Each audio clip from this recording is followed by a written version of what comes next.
আসসালামু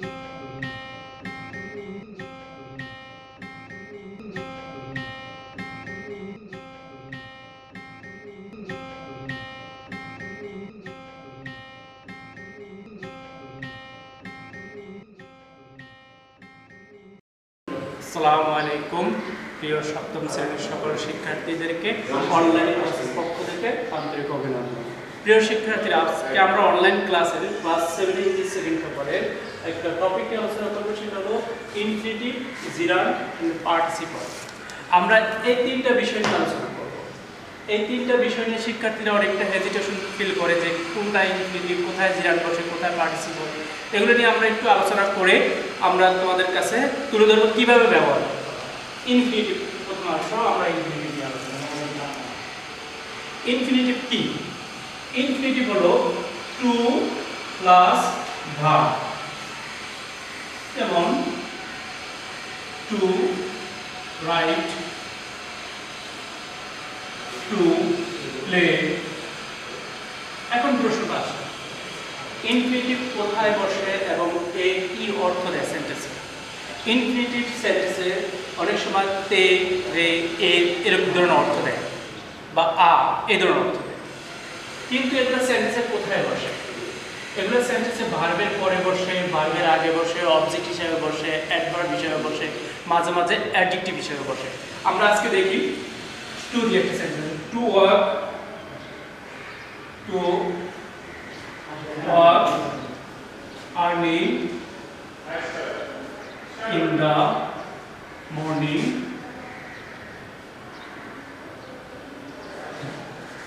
is good for health. Is good for health. শিক্ষার্থীরা, এই যে টু ওয়ার্ক আর্লি এটা প্রথমে বসছে।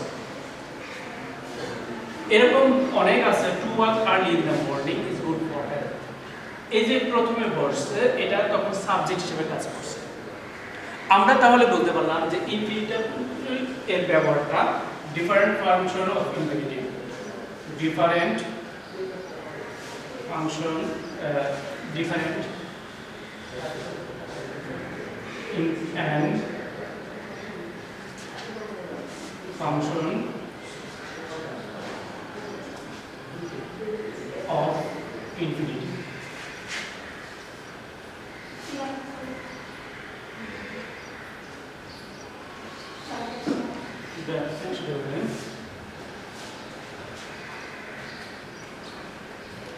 দেখো প্রথমে এই নাম্বারে টু জাম্প ইজ ফান, এখানে বলছে নাউন হিসাবে to jump, noun as subject of verb is। এখানে দেখো টু জাম্প এটা ইনফিনিটিভ, টু জাম্প ভার্বের সাথে টু থাকলে এটা ইনফিনিটিভ, কিন্তু এখানে ইজ এর ভার্বের সাবজেক্ট হিসেবে বসছে। টু জাম্প ইজ ফান মানে লাভ দেওয়া একটা মজা। এই যে লাভ দেওয়া মজা, লাভ দেওয়া যে মজাটা, এখানে লাভ দেওয়া, এখানে দেওয়া আ অর্থটা আসছে, দেখেছো? কিন্তু এটা কোনো আমরা কোনো একটা বেসিক কোনো নাম পাই না, কোনো নাউন নেই, এটা পুরো ক্রিয়াটা জাস্ট সাবজেক্ট হিসেবে ব্যবহার করে। ইনফিনিটিভ আ তে র ক্রিয়ার সাথে যখন টুটা ব্যবহার হয়, ভার্বের সাথে যখন টু ব্যবহার হয়, তখন করতে, করা, করা, করে এই ধরনের অর্থ আসে। এই অর্থটা আসে ঠিক এইটাকেই বলা হয় ইনফিনিটিভ। আর এই ধরনের অর্থ যখন কোন ভার্বের সাথে যখন টু হয়, তখন আমরা এটাকে ইনফিনিটিভ বলবো। তবে মনে রাখবা, এখানে রাইট ফর্ম ভার্বের একটা রুল আছে, ভার্বের প্রথমে টু হলে ভার্বটা সবসময় প্রেজেন্ট ফর্ম হয়। কোনো সময় আইএনজি দেওয়া যায় না, কোনো সময় পাস্ট পার্টিসিপল করা যায় না, কোনো কিছু করা যায় না, ভার্বের প্রেজেন্ট ফর্ম থাকে সবসময়। এটা হলো রাইট ফর্ম অফ ভার্বের প্রথম একটা রুল। আমরা নেক্সট বি নাম্বার দেখি। বি নাম্বার কি বলছে? I like to swim, I like to swim. এটা টু সুইম, দেখো noun, direct object, direct object হিসেবে বসছে, অফ ভার্ব লাইক। এখানে দেখো যে নাউন হিসেবে টু সুইম, টু সুইমটা কিন্তু আমরা ইনফিনিটিভ বলছে নাউন হিসেবে, টু সুইমটা ইনফিনিটিভ বলছে নাউন হিসেবে। বিস সিম, সি নাম্বার দেখো she had a suggestion, she had a suggestion to offer। এখানে সাজেশনের মডিফাই করছে, সাজেশনকে মডিফাই করছে, এখানে কাকে মডিফাই করছে? সাজেশনকে মডিফাই করছে। To offer, to offer she had কার একটা সাথে পরামর্শ আছে টু অফার বলার জন্য, কাউকে ইনফরমেশন দেওয়ার জন্য। কিন্তু এখানে এই যে অফারটা কি হয়েছে এটাকে মডিফাই করছে, অর্থাৎ তাহলে আমরা কি হিসাবে মডিফাই করছে? অ্যাডজেক্টিভ হিসাবে, এটা অ্যাডজেক্টিভ হিসাবে মডিফাই করছে। তাহলে আমরা বুঝলাম ইনফিনিটিভ অ্যাডজেক্টিভ হিসাবে বসে। আর ইনফিনিটিভ কি হিসাবে বসে? Did, he called to warn her। এখানে এটা অ্যাডভার্ব হিসাবে বসে। হি called to warn her, সে তাকে বলল, ওয়ার্ড সংকেত দিল, তাকে সে তাকে সংকেত দিয়ে বলল। এখানে সংকেত কোনো কিছু সংকেত দিয়ে বলাতে টু ওয়ার্ড সংকেত দিয়ে বলল, এইটাকে কি হিসাবে করছে? অ্যাডভার্ব হিসাবে করছে।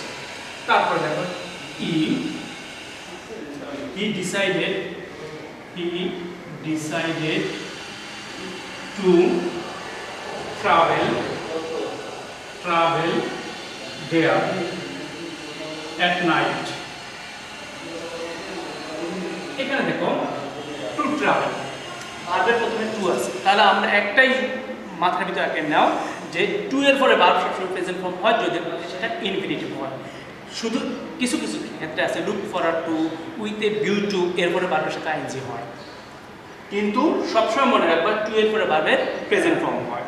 এখানে দেখো নাউন অবজেক্ট হিসেবে হচ্ছে ট্রানজিটিভ ভার্ব, এটা ট্রানজিটিভ ভার্বের অবজেক্ট হিসেবে হচ্ছে এ টু ট্রাভেল। তাহলে আমরা infinitive different function of infinitive আমরা শিখলাম to jump, to swim, to offer, তারপর টু ওয়ার্ন, টু ট্রাভেল। এগুলি ইনফিনিটিভ ভার্বের প্রথমে টু হয় এবং মাঝে মাঝে এগুলা নাউন হিসাবে বসে, সাবজেক্ট হিসাবে, নাউন হিসাবে, অবজেক্ট হিসাবে, অ্যাডজেক্টিভ হিসাবে বসে, অ্যাডভার্ব হিসাবে বসে এবং ট্রানজিটিভ ভার্বের অবজেক্ট হিসাবেও বসে। ইনফিনিটিভ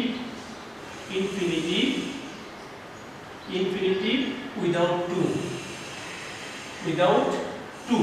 মাঝে মাঝে আমরা দেখি কিছু কিছু ওয়ার্ড আছে ভার্বের প্রেজেন্ট ফর্মে হয় কিন্তু তার টু নাই, মডেল অক্সিলারি ভার্ব নেই, তখন আমরা কি বলি? এটাকে সবসময় বলবা ইনফিনিটিভ টু। যেমন if they meet you tomorrow। এখানে ইউ মিটের পূর্বে কি আছে? দুইটা এল দেখা যায়। আমরা এটাকে কি বলি? মাঝে মাঝে দুইটা এল বলি, আসলে কিন্তু এল না, এটা হলো উইল। উইলের সংযোজিত দক্ষতা এভাবে আসছে, এই উইলটা চলে গেছে দুইটা এল। তাহলে আমরা বুঝলাম কি মিটের পূর্বে দুইটা ডাবল এল থাকলে এটাকে উইল বলা হয়। এই মিটটাকে কি বলা হয়? বিয়ার ইনফিনিটিভ। এটাকে যখন টু থাকবে না, উইদাউট টু থাকে, তখন এটাকে বিয়ার ইনফিনিটিভ বলে। ডোন্ট মেক আস লাভ। এখানে দেখেন এটা টু হয়নি, তাহলে এটা কি? এটা বিয়ার ইনফিনিটিভ উইদাউট টু। মেকের পরে ইনফিনিটিভের সাথে টু হয় না সচরাচর। সি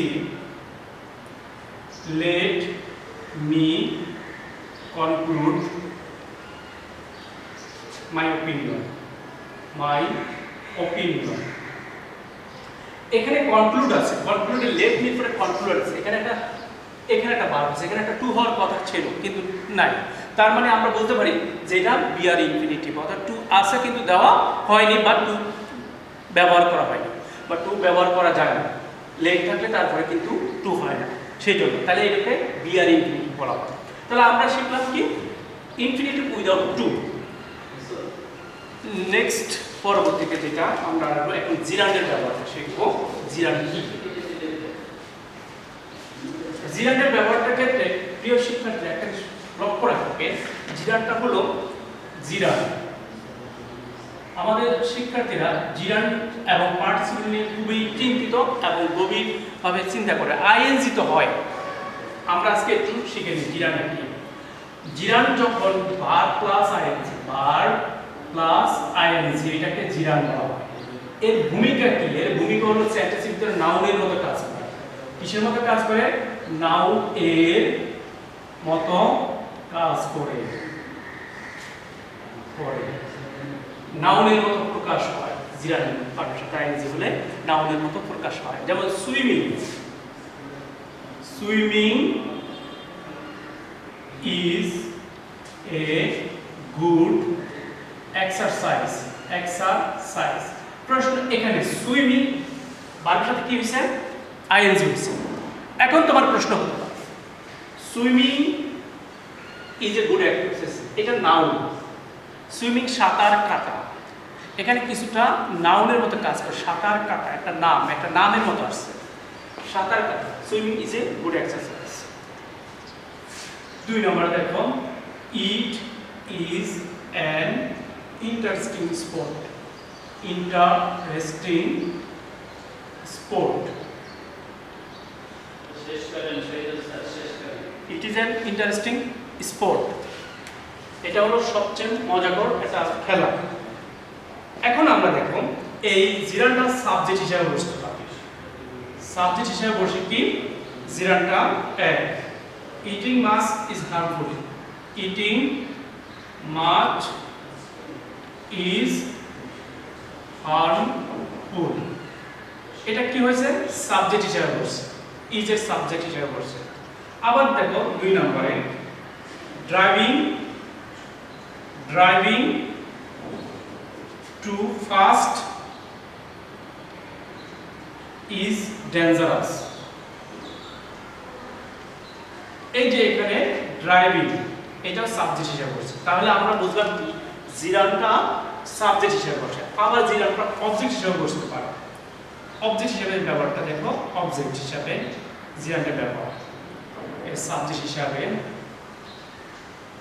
বসে, অবজেক্ট হিসেবে বসে। কিভাবে অবজেক্ট হিসেবে বসে দেখুন, I don't mind, I don't mind joining the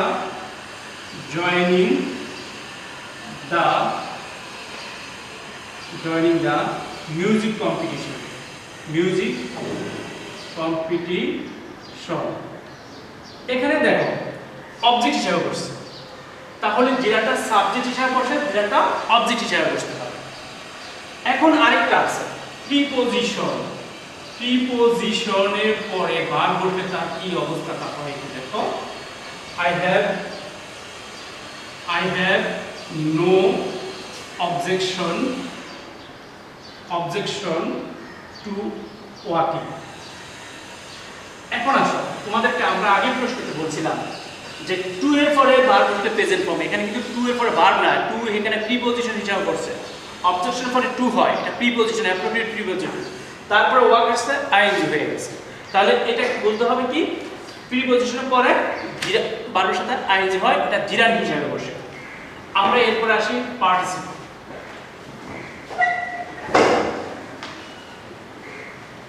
participle হিসাবে পার্টিসিপলের ব্যবহার একটু পার্টিসিপল।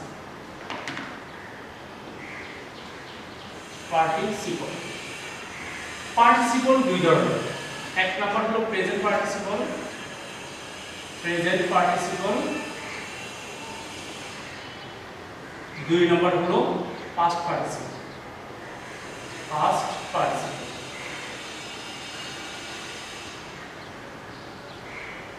প্রেজেন্ট পার্টিসিপল কি, পাস্ট পার্টিসিপল কি? প্রেজেন্ট পার্টিসিপলের ক্ষেত্রে আমরা পাস্ট পার্টিসিপল করতে জানি। আমরা প্রেজেন্ট পার্টিসিপল জানি, যেমন টকিং, এটা হলো প্রেজেন্ট পার্টিসিপল। আর আমরা ভার্বের যে ফার্স্ট ফর্মটা পাই যে টকড, এই যে টকড ইডি আছে, এটাকে বলা হয় পাস্ট পার্টিসিপল। প্রেজেন্ট পার্টিসিপলের ভার্বের সাথে আইএনজি, পাস্ট পার্টিসিপল ভার্বের পাস্ট পার্টিসিপল যেটাকে বলা হয়, ভার্বের ইডি যোগ হয়, ইএন হয়, যে অনেক কিছু যায়, যেটাই হয় না কেন ভার্বের পাস্ট পার্টিসিপল। তোমরা ভার্বের ফর্মের ভিতরে পাস্ট পার্টিসিপল পাইবা। প্রশ্ন শিক্ষার্থী, পার্টিসিপলের ভূমিকাটা কি সেন্টেন্সে? পার্টিসিপল সেন্টেন্সে অ্যাডজেক্টিভ হিসেবে বসে। কি হিসেবে বসে? অ্যাডজেক্টিভ। এটার মূল কথা হলো অ্যাডজেক্টিভ। সেন্টেন্সে অ্যাডজেক্টিভ হিসেবে বসে। যেমন টকিং, দ্য টকিং, এক্সাম্পল দিয়ে example, the talking parrot, the talking parrot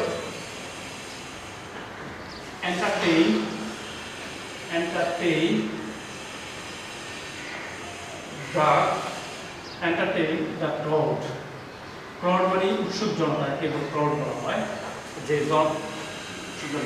এই যে টকিং প্যারট, তো তার যে কথা, এই টকিংটা কিন্তু এটা অ্যাডজেক্টিভের টাচ আছে। এটা কিন্তু অ্যাডজেক্টিভ কোনো নাউনের টাচ না। ভার্ব এবং অ্যাডজেক্টিভ দুইটার ফোর্স থাকে। টকিং মানে কথা বলা, কিন্তু প্যারটের কথা বলা কিন্তু যুক্তি না, তার নিজের ভাষা আছে, কিন্তু টকিংটা তার একটা গুণ, কথা বলা একটা গুণ। এই জন্য এটাকে অ্যাডজেক্টিভের মতো কাজ করে। 2 নম্বরে দেখুন,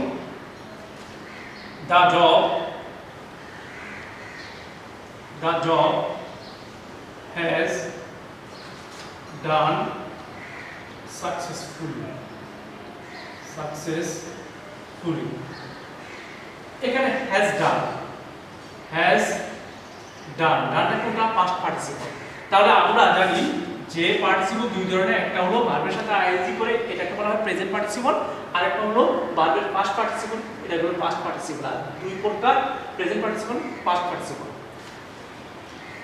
আমরা এখন এই পার্টিসিপলটা দুইটা প্রকার। আরেকটা আছে পারফেক্ট পার্টিসিপল। পারফেক্ট যদি হ্যাভ বা হ্যাজ থাকে, তারপরে পারফেক্ট পাস্ট পার্টিসিপল থেকে এটা হলো পারফেক্ট পার্টিসিপল বলা হয়। নেক্সট আমরা এই দুইটা নিয়ে আলোচনা করছি। এখন তোমাদের একটা হোমওয়ার্ক দিব। হোমওয়ার্ক দিয়ে তোমাদের যে হোমওয়ার্কটা দিচ্ছি, homework A B C D E F G H I J। Pick called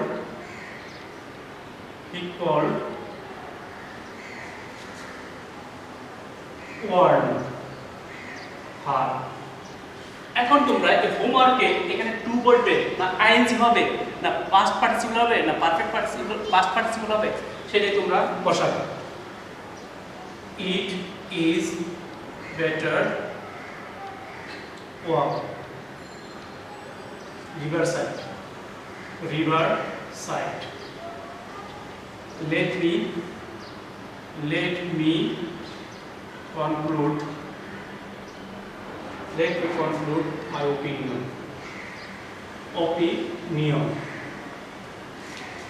walk is a good exercise for everybody।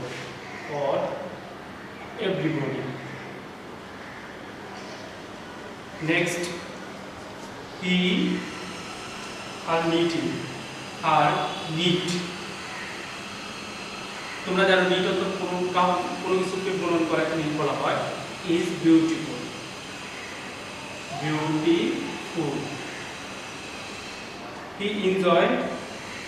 he enjoys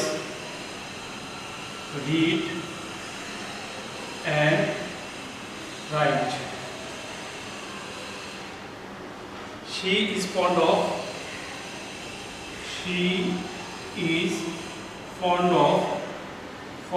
of shop। প্রিপজিশনের পরে কিভাবে, এটা তো অলরেডি পড়িয়ে দিয়েছি। John has at last given up smoke। read novel is favorite pastime।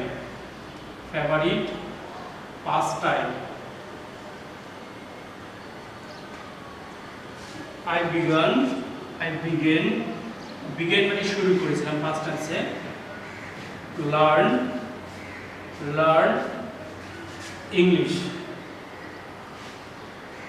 প্রিয় শিক্ষার্থী, 10টা sentence homework হিসাবে কোথায় টু হবে, কোথায় আইএনজি হবে, কোথায় পাস্ট পার্টিসিপল হবে, এগুলির জন্য তোমাদেরকে এটা হোমওয়ার্ক হিসেবে দিয়েছি আমি।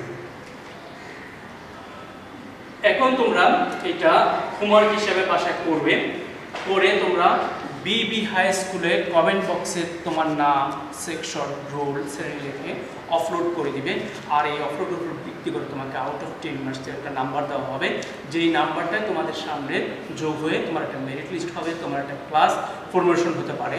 তো সেই জন্য শিক্ষার্থীদেরকে আমার সর্বোচ্চ আহ্বান থাকবে, তোমরাও করবে, তোমার বন্ধুদেরকে, তোমার সহপাঠীদেরকে করার জন্য উৎসাহ দিবে, পিতামাতার আদেশ মান্য করবে, বাবা মার কথা মতো চলবে, এই প্রত্যাশা রেখে তোমাদের সুস্বাস্থ্য, সুন্দর, উজ্জ্বল ভবিষ্যৎ কামনা করে আজকের মতো ক্লাস এখানে শেষ করছি। আল্লাহ হাফেজ।